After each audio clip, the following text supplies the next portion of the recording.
కోల్కతాలో జరిగిన rape and murder గురించి అందరు చూశారు. ఒకరోజు నిరసన కూడా దీక్ష చేశారు మెడికోలు అందరు కలిసి. కానీ ఒక మనిషిని ఇంత క్రూరంగా, ఇంత పైశాచిక ఆనందం చేసే ఈ సైకోల్ని ఏం చేయాలో ఎవరికి అర్థం కావట్లేదు.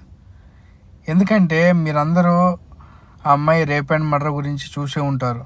కానీ ఎంత దారుణమైన హింసలు పెట్టారు మీ అందరూ తెలియదు. ఆ అమ్మాయి కళ్ళల్లో గాజు పెంకులు వేశారు. ఆ అమ్మాయి 2 కాళ్ళని 90 degrees వరకు స్ట్రెచ్ చేసి మరీ ఆ అమ్మాయిని రేప్ అండ్ అటెంప్ట్ చేశారు. ఆ అమ్మాయి కడుపులో 150 mg పైనే స్పర్మ్ అనేది లభించింది పోస్ట్ మార్టంలో. ఆ అమ్మాయి బొక్కలన్నీ ఎరగొట్టారు. ఇంత చిత్రహింసలు పెట్టి మరీ ఆ అమ్మాయిని చంపారు. దీని వెనక కామమే ఉందా లేదంటే ఇంకేదైనా కోణం ఉందో గవర్నమెంటు దీన్ని తీవ్రంగా ఖండించాలి. కానీ అలాంటి గవర్నమెంట్ ఇప్పుడు సపోర్ట్ చేస్తుంది. దానికి నిరసనగా కోల్కతాలో